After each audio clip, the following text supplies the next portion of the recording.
Ashley, this is my 1948 Royal Quiet Deluxe Royal, and I'm giving it to you. Okay, this is a really cool one, and I really like it, and I want you to have it. So I'm going to give you a little bit of a tutorial for how to work it and what levers do what. This is a fairly basic and pretty common typewriter. Common as in it's a Royal Quiet Deluxe, which is a very common typewriter. This is a 1948, and this is a Dreyfus edition, meaning a guy named Henry Dreyfus designed this, and it ran from 1948 to 1950. So you can tell that because of the design here, the curve right there, as well as the two tones, so it's like gray and black. So this is a 1948 edition. Really cool edition. So this is how, this is some notable features and how to use it. So the spacebar is integrated on this.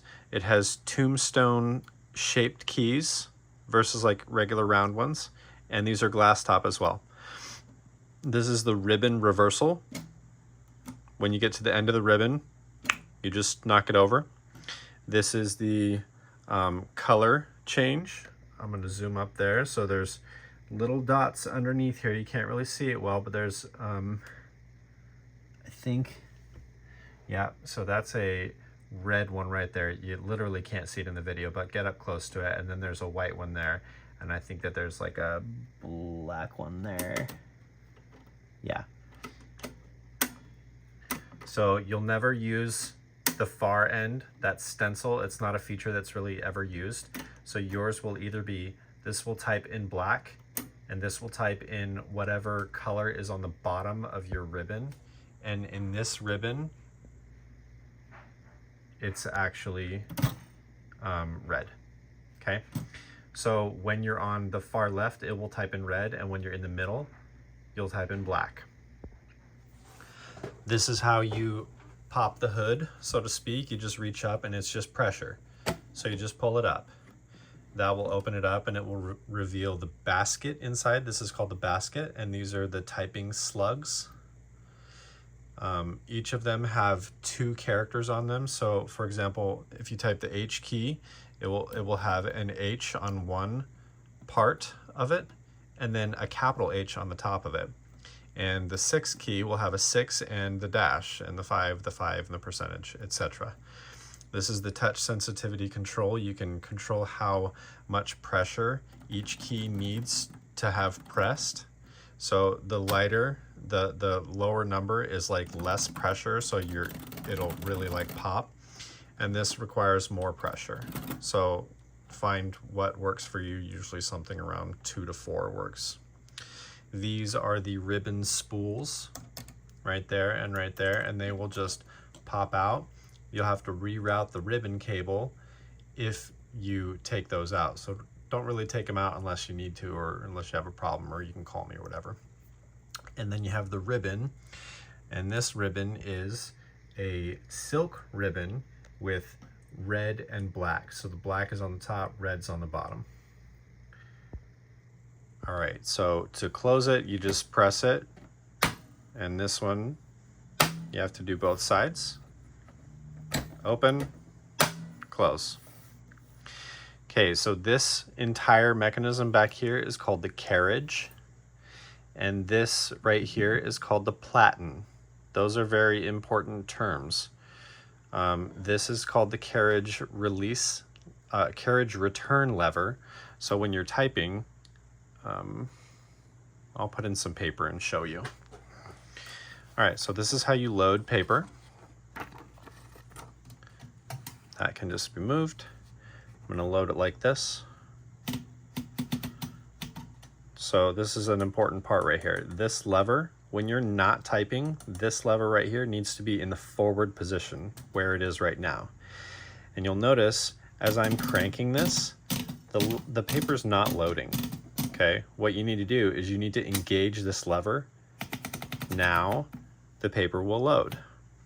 When you do that, you take this and you can just put it up like that, crank, crank, crank, and then put this behind, and this goes down and forward.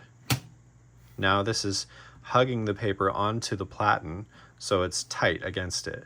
So when you type some stuff,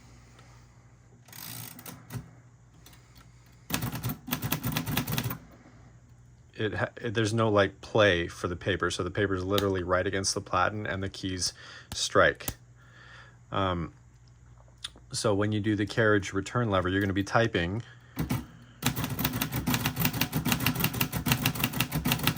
Jeff, Jeff, Jeff, Jeff. Okay, we're at the end of the line. Now,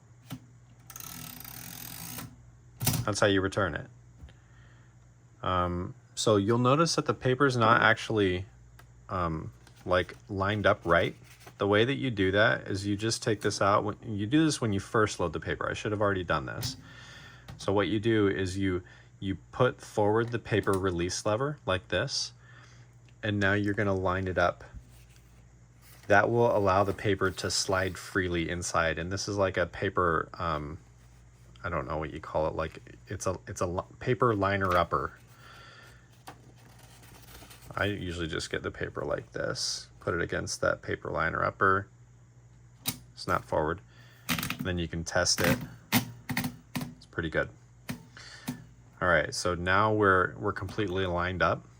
Now what you have to do is you have to set your margins. So I have my margins set on this because I use these small sheets of paper, but if we're gonna write on a big sheet of paper, I have my margins set right now, but let's open that. These are the margins right here. So if I want this, so right now the margins are right here and right here.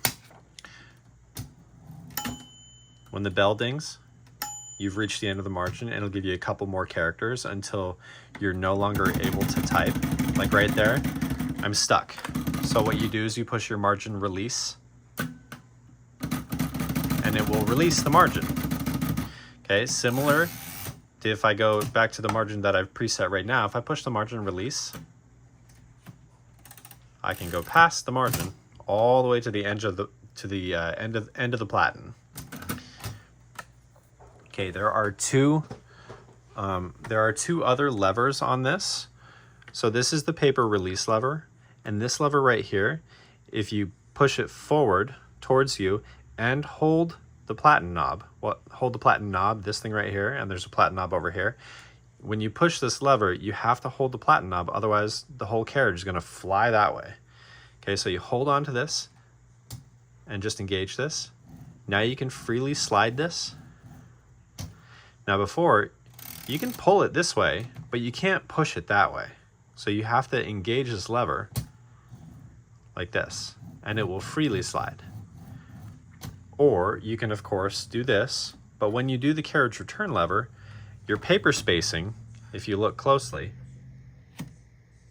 will space up as you do that. So every time you engage the carriage return lever right here, click, click, click. Okay, so every time you get to the end of a line, it's like pushing the enter key on a computer, right? So if I get to the end of the line, Jeff, Jeff, Jeff, Jeff, end of the line. Now I want to go to the next line. Now it puts me automatically to the place where I need to be typing one line down. This lever right here, if you push it forward, it will change it to double spacing. 1, 2. This typewriter only has single and double spacing. This lever right here is the lever of the devil, because I spent like 20 minutes trying to figure out what was wrong with this typewriter when I accidentally engaged it one time, like 15 minutes ago. Okay, if you push it forward, this will freely spin. And normally it's supposed to ratchet. So I'm going to disengage it. Disengage. When you do the platen knob, you can manually go up and down lines. Okay, and it will do whatever your spacing is. No, it just does single spacing. All right, so let's do the margins. Jeff. All right, so you can see the margins by just lifting this up, going over the paper. The margins are right there. You can literally just push this down and slide it over. So now my margin has been reset to the very end, right there. But that's not where I want it, right? So this specific typewriter has something called magic margin. Right there. Magic margin. Okay, so what we do is you take this portion, like where it's typing. Also, you can freely move it with that lever too. It's the same lever on the left side. Put it where you want it. So I want my keys to be starting right there on the paper. Now, done. Okay. So what you can see is it's automatically set that little margin to right where it is. So I'm gonna, also you can't take this and pull it back. I have to actually push the margin release and go back to the beginning. So I'm gonna reset this, and I want you to watch what it does. So I'm gonna set this manually to right about there. Then I just push this key, zip. Okay, that's magic margin. This typewriter only has a magic margin on the left, which is kind of weird that they didn't put it on the right, because they did in later versions. Whatever. So you just have to manually set the one on the left with your finger and kind of test it out to make sure it's working with whatever size paper you have in there, okay? And the last feature, which is pretty cool, is a tab feature. So this button right here is the tab. So let me see. Yeah, I already have some tabs set up on this. So like I have set my left margin right here. So when I start typing, Jeff. Okay, so let's say that's the end of the line. I want to go back. I got a double spacing right now. I'm gonna put it to single. Okay, so if I'm like typing an essay or something, I want to have paragraph features, right? I want an indentation. So I have set my first tab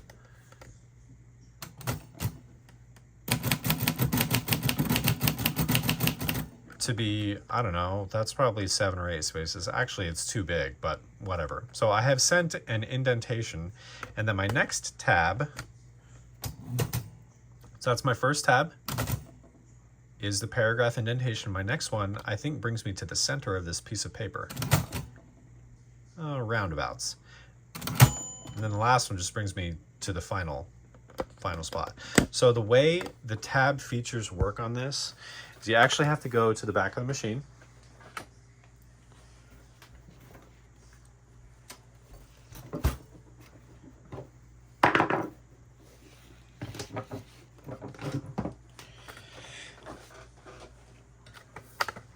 And they are located right there. Those 5 little things. So there's a tab stop, there's a tab stop, tab stop, tab stop, tab stop. So what you can do is you can push these, you can push it in and slide it, and you can't just let it go. You have to make sure it clicks in. There's little teeth there, so you have to wiggle it just a little bit to make sure that the teeth bite in. There we go.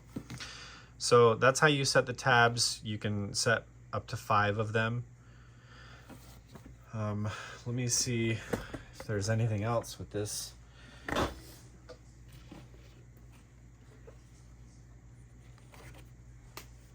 Let me know, obviously, if you have any questions. You have there's the shift button. There's one on this side too. So this is interesting. This is actually a basket shift typewriter, meaning when you push the shift key, the basket, this right here, with all the typing slugs, is the only thing that moves. So it moves the basket down versus a carriage shift typewriter. When you push the shift key, it actually moves the entire carriage up. So it's a different means of getting the same result, which is getting the capital letter or whatever other portion. It's just a different means of the same result. But it's less fatiguing, right, for the pinky. Remember our conversation to have a basket shift. And then this is the caps lock. You push it in and you can release it by pushing either one of the shift keys. And then the backspace is actually upper left over here. And here's one more interesting thing. If you're doing an exclamation point, you have to be taught how to do this because I didn't know. I had to look it up. So we'll be like shift Jeff. Okay, and then you do period, backspace, shift, apostrophe.